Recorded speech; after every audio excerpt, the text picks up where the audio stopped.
Bueno, bienvenidos a esta octava clase de metodología de la investigación.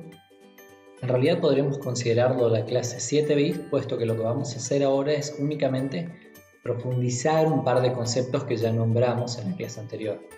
Estos son los conceptos de inducción y deducción. En esa clase dijimos que la inducción era un razonamiento que iba de lo particular hacia lo general, mientras que la deducción hacia el camino inverso, iba de lo general hacia lo particular.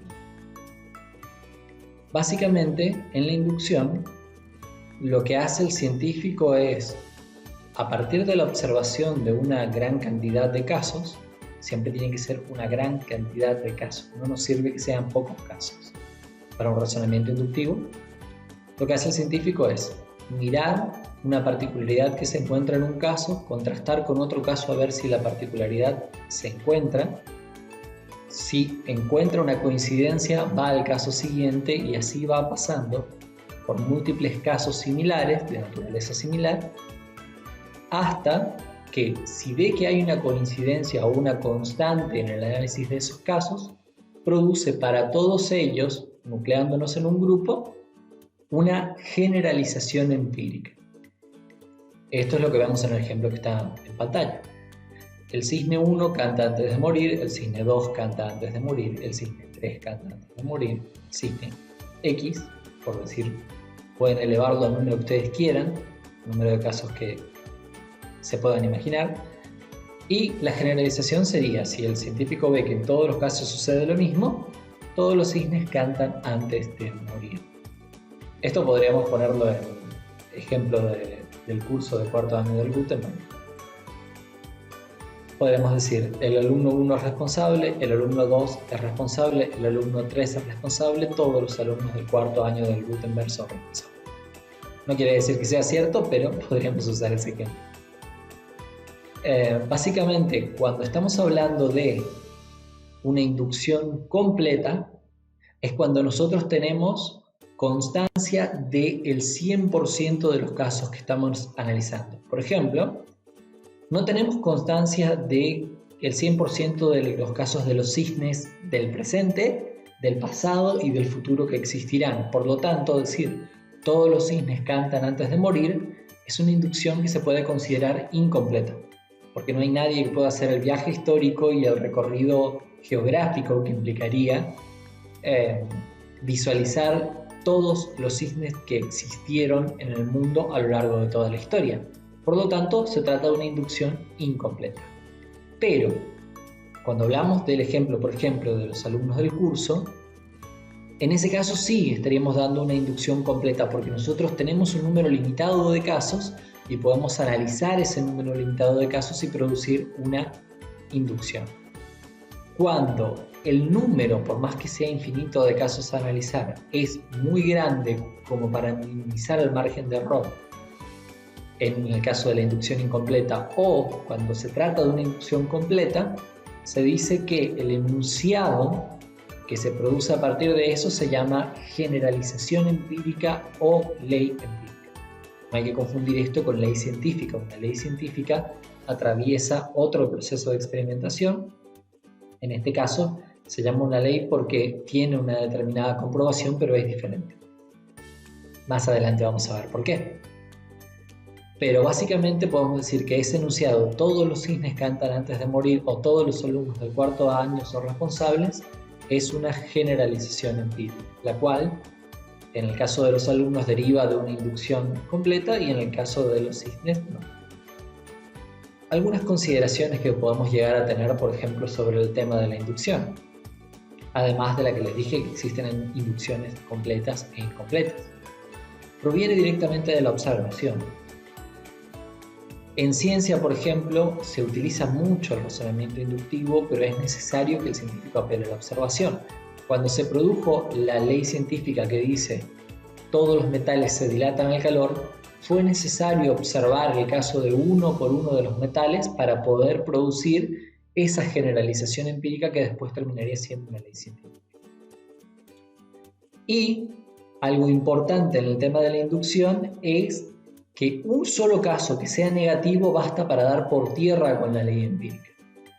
Es decir, si nosotros encontráramos el caso de un cisne que no canta antes de morir, o de un alumno del cuarto año que no es responsable, ya no podríamos decir todos los cisnes cantan antes de morir o todos los alumnos del cuarto son responsables. Si un metal no se dilatara al calor, no podríamos decir todos los metales se dilatan al calor. Esta generalización empírica se produce por algo que Klimovsky, por ejemplo, entre otros autores, denominó el salto creativo. ¿Qué quiere decir esto? Salvo que estemos hablando de la inducción completa, siempre que hablemos de una inducción incompleta, está presente el salto creativo. ¿Por qué? Porque al no poder visualizar el 100% de los cisnes que existieron en todo el recorrido histórico, lo que nosotros hacemos es dar un salto, es presuponer. Supónganle que ustedes vieron y analizaron 100 millones de cisnes, lo cual sería una locura, pero supongamos, a modo de juego, ustedes analizaron 100 millones de cisnes. Pero existieron más de 100 millones de cisnes a lo largo de toda la historia. Por lo cual, si ustedes pasan de decir 100 millones de cisnes cantan antes de morir a decir todos los cisnes cantan antes de morir, ustedes están produciendo un salto. Ustedes están produciendo un cambio en el enunciado, una generalización en el enunciado que no se deriva directamente de la experiencia. Porque la experiencia lo que nos dice y que lo que podemos constatar es 100 millones de cisnes cantan antes de morir. No todos los cisnes cantan antes de morir. No obstante, es aceptable en ciencias siempre ese enunciado, al menos como una ley provisoria cuando no se pueden constatar el resto de los casos. El otro tipo, digamos, de razonamiento que existe es el razonamiento deductivo. Un profesor mío en la universidad, más precisamente en el Montoya, en el Instituto Terciario Montoya, cuando yo hacía la carrera de filosofía, decía que el cerebro opera únicamente de estas dos maneras. Nuestra cabeza crea conocimiento en forma de inducción o deducción, a través del razonamiento inductivo o deductivo. El razonamiento deductivo en ciencias se usa en forma de silogismos en la mayoría de los casos. Un silogismo es el que ustedes pueden ver en pantalla. Dos premisas y una conclusión. Si tuviéramos tiempo, estudiaríamos lógica clásica, veríamos con más profundidad cuál es la forma del silogismo y cuáles son las formas posibles, porque hay muchas formas que son posibles y formas que son inválidas en un silogismo. Si pudiéramos, las estudiaríamos a todas, pero es muy largo y no tenemos ese tiempo, al menos en este contexto de cuarentena. No obstante, quiero que ustedes vean un ejemplo para que se puedan hacer una idea de cómo funciona la deducción y para que puedan empezar a producir deducciones más allá de que después yo pueda llegar a corregirlas. Tienen ahí el ejemplo que dice: todos los hombres son mortales, todos los argentinos son hombres. Acá hombres y argentinos evidentemente se utiliza sin distinción de género, tal cual lo dice la lengua española. Y abajo, todos los argentinos son mortales. ¿Qué quiere decir? Si los hombres son mortales, si los argentinos son hombres, evidentemente los argentinos van a ser mortales. Pero fíjense la diferencia que hay entre la primera premisa y la conclusión. La primera premisa dice: todos los hombres son mortales. Eso es una generalización. Nosotros estamos partiendo de un conocimiento general y lo que vamos a hacer es producir un conocimiento particular. ¿Cuál sería el conocimiento particular o acotado o reducido en esta instancia? Todos los argentinos son mortales. Cuando decimos argentinos, no estamos hablando de todos los hombres, porque hay hombres en toda la faz de la tierra y no todos son argentinos.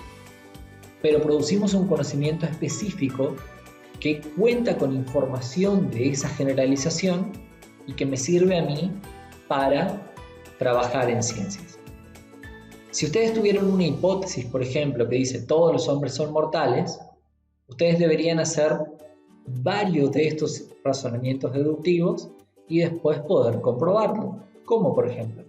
Bueno, deberían hacer un razonamiento de este tipo con cada nacionalidad que existe, por ejemplo.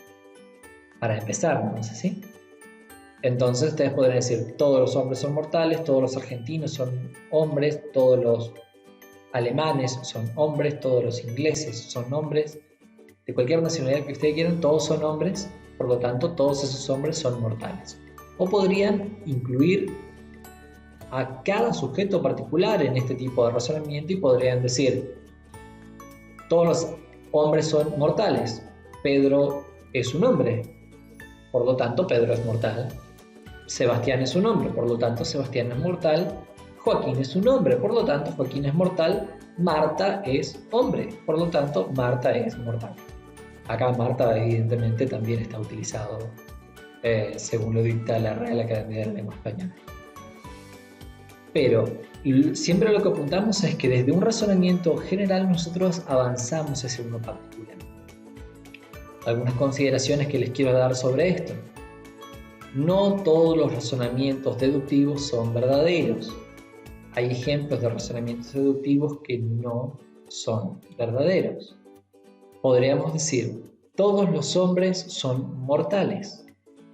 A continuación podríamos decir, todos los veraces son Juanes. Es decir, se llaman Juan. Y abajo podríamos decir, todos los hombres son Juanes. Evidentemente esto no puede pasar porque hay reglas dentro del razonamiento silogístico a partir del cual tiene que haber una determinada cantidad de conceptos que no se debe exceder, una determinada cantidad de conectores y una forma de ordenar esos conceptos. Por lo tanto, que esto es parte de la lógica. Les digo, por ahí no tenemos el tiempo de profundizar en esto, pero yo siempre que les pido un razonamiento silogístico voy a corregir. Si ustedes conservan la forma del ejemplo que les había dado anteriormente, el ejemplo de todos los hombres son mortales, todos los argentinos son hombres, si ustedes verán, hay un concepto que se repite en las dos premisas y otros dos conceptos que van a la conclusión. Si ustedes respetan el orden en el que aparecen esos conceptos, nunca se van a poder equivocar y pueden cambiar esto por todos los perros comen huesos. Pepito es un perro. Por lo tanto, Pepito come huesos. ¿Se entiende? No tienen forma de equivocarse. Si ustedes conservan esta estructura, que sería una estructura de todo P es M, todo Q es P, por lo tanto, todo Q es M. Esa sería la estructura lógica, por ejemplo.